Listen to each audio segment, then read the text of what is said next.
Hi, this is Mark from LongIslandWatch.com. It's time to, watch and learn. Yeah, another episode. Today we're going to be talking about watch bracelets because a lot of people, I think, either get confused or don't really understand the whole kind of science behind about how a watch bracelet fits correctly when we're talking about the interface between the end lug and the case.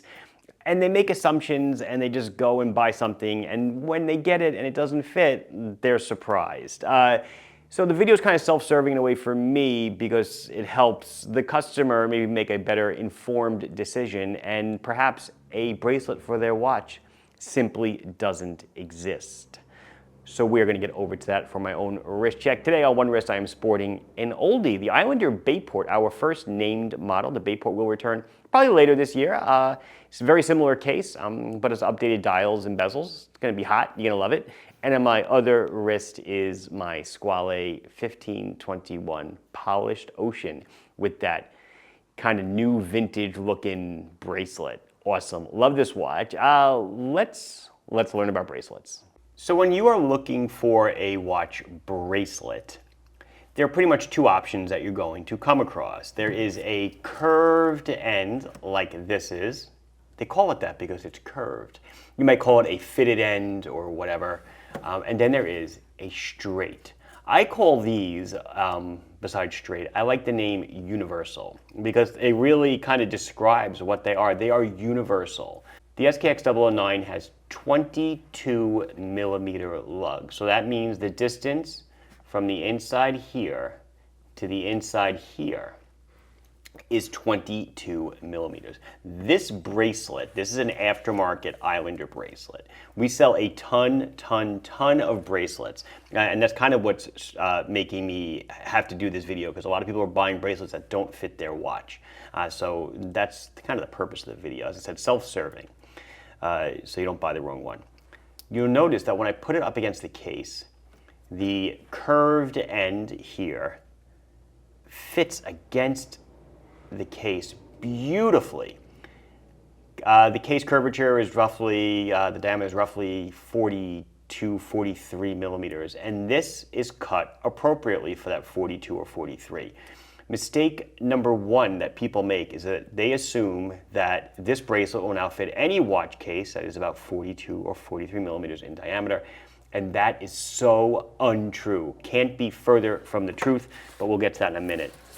And then this is your universal, and the way these fit is you just, I know there's plastic on it, but it goes like that, and the lug, the spring pins go through the lug, and they attach to the watch like that. And you can see some space underneath, right? Between the case and the bracelet, it's not a smooth fit. There is a little bit of space, but that is your universal. So when you're shopping for a watch bracelet, the first thing you really need to do 100% is look to see if you can find a bracelet that has your model number in the description. And that's the way, well, I don't know why I showed you that one. That's the way we designed the website. We have all these bracelets. We have a buyer's guide for it, so you can review it. You want to see your watch in the title and description of the bracelet to make sure that it fits. So to kind of hammer home that point a little bit, here is an Orient Kamasu. Also 22 millimeter lugs, right? Also roughly, it's about the same curvature. So what I'm going to do is I'm going to show you, I'm going to try to zoom in. So roughly the same curvature. So we think, oh wow, well it's going to fit, right? So I put it in and I go, oh my goodness, it fits beautifully. Look at that. But if you go to the side and you look, well, look what happens. That's the hole for the lug pins right there. There's no way that is going to match up with the holes that are drilled into the lugs. And number two, the profile of this from the side. I was going to do a whole drawing, but it's just easier just to show it. When you're fitting a bracelet, you have to match, trying to get it to zoom, to focus. You have to get it to match this lug profile on the top, not the bottom. The bottom is anyone's game because I have to avoid a lot of stuff. You want it to match as close as possible the profile of the lug. And this simply, once the pin, if you can even get the pins to hit, it will, come on. 2D mark here, it will not line up, as you can see, like that. And that's not the kind of fit that you want.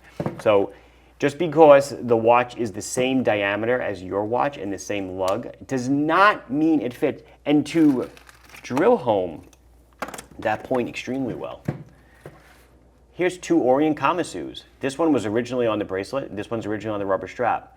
The bracelet that I make for this does not fit this watch, simply because Orient decides to drill the holes for the spring bars in a different position on this watch. The case profile, everything else is the same. However, you will never get the end link to match up. I'm just going to cut this in here. Something I should mention, I talk about the compatibility between bracelets and rubber straps on Orient.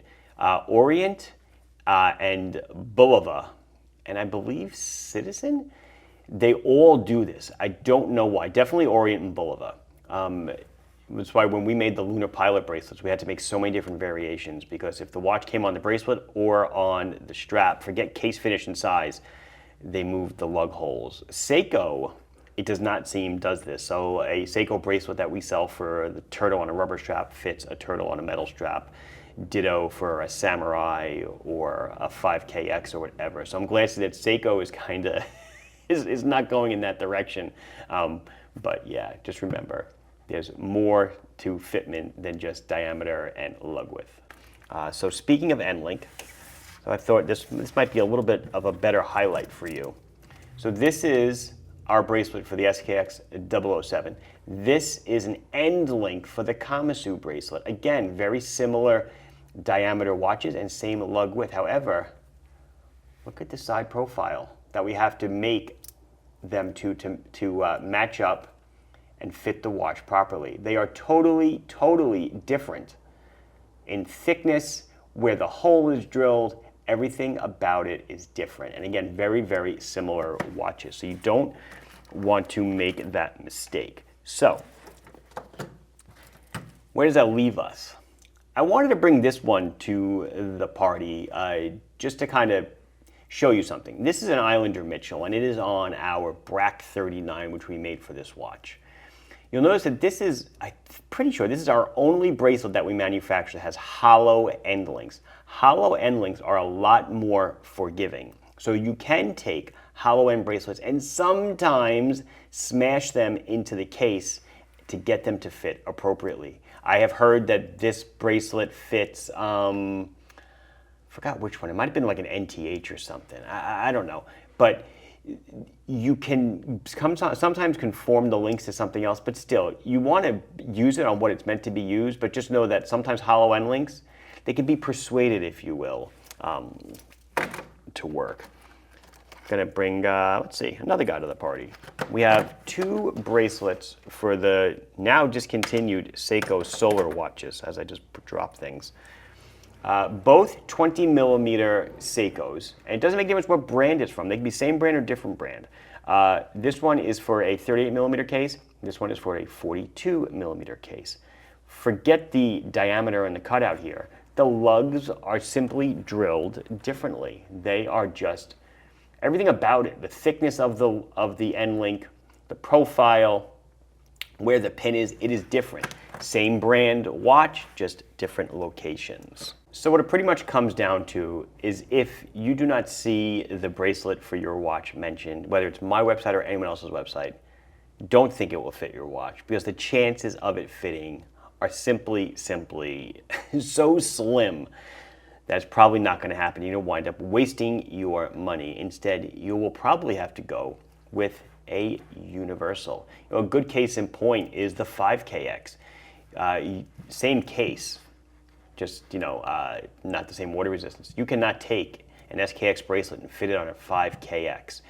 Yeah, you can use really thin spring bars and bend them to hell and get it to kind of like, kind of jerry rig it to fit. However, we make bracelets with the 5KX, and they're just different. The lug holes are drilled just a little bit differently. And before I close, fitting a bracelet to a watch is like one of those things that they teach you when you do mechanical design that you never want to do. You're essentially trying to bottom two different surfaces at the same time. You're trying to bottom the link against the case and you're trying to get a perfect zero interference fit between the spring bar and the lug hole. And those two things simply cannot happen because something always has a tolerance, which is why generally they fit tight, but there'll always be just a little bit of wobble. There has to be, because otherwise you would never get it to fit together. I think that's it. Mark from longonwatch.com telling you why the bracelet you bought for a watch, might not fit. Please like the video if you enjoyed it. Subscribe to the channel if you have not done so. Questions, comments, anything else you want to say, put it down below. I'll be sure to address it as soon as I can. Thank you for watching. Bye-bye.